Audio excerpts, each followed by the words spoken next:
Hello everyone. I will explain what actually happens after an FIR is filed. Many people believe that filing an FIR itself ensures justice, but in reality, it is only the first step.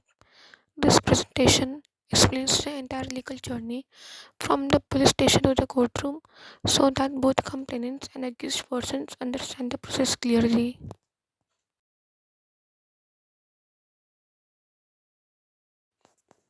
An FIR or First Information Report is the document that officially starts the criminal justice process. Once an FIR is registered, the police machinery is set into motion. If the offense mentioned is cognizable, the police are legally bound to register the FIR and can start investigation without taking permission from a magistrate. This makes the FIR a very powerful legal document.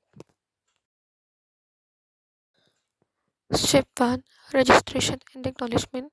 At this stage, the police formally record the complaint and assign a unique FIR number which helps in tracking the case. The complainant has a legal right to receive a free copy of the FIR immediately. As per Supreme Court guidelines, registration is mandatory if a cognizable offence is disclosed. If the police refuse to register the FIR, the complainant can approach the Superintendent of Police or file a complaint before a magistrate.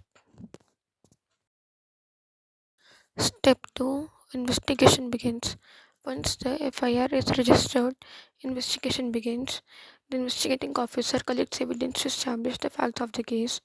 This includes visiting the crime scene, collecting physical evidence and CCTV footage, recording statements of witnesses and the victim, and sending samples for forensic examination.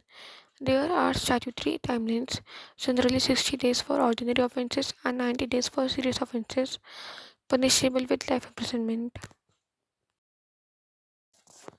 Step 3, Arrest of the accused. Arrest is not automatic after registration of an FIR. The police must first assess whether arrest is actually necessary. They are required to follow the guidelines laid down in Anish Kumar versus State of PR, especially for offences punishable up to 7 years. If arrest is not required, the police may issue a notice of appearance instead of arresting the accused. Step 4, Charge Sheet versus Closure Report. After completing the investigation, the police submit a final report to the magistrate. If sufficient evidence is found, a charge sheet is filed which lists the charges, accused persons, and witnesses. If evidence is insufficient, a closure report is filed.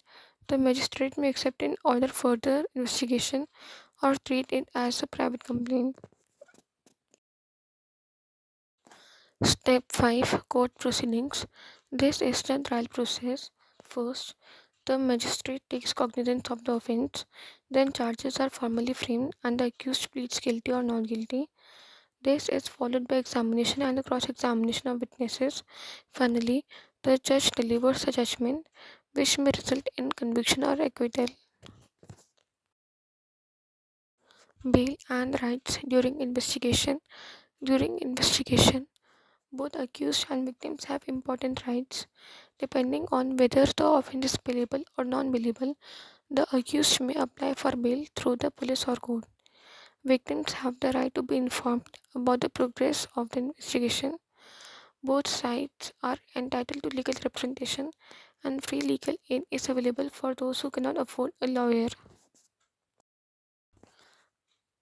Important timelines and safeguards. Ideally, an FIR should be filed within 24 hours of the incident. Any delay must be properly explained in court. A preliminary inquiry is allowed only in limited cases like matrimonial or commercial disputes. If the police fail to file a charge sheet within 60 or 90 days, the accused gets default bail as a statutory right.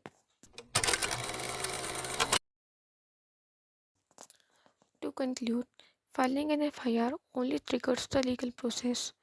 It does not guarantee immediate justice. Awareness of rights and procedures empowers both complainants and accused persons. It is important to act promptly, preserve evidence, and regularly follow up with the investigating officer to ensure that the legal timeline is followed. Thank you.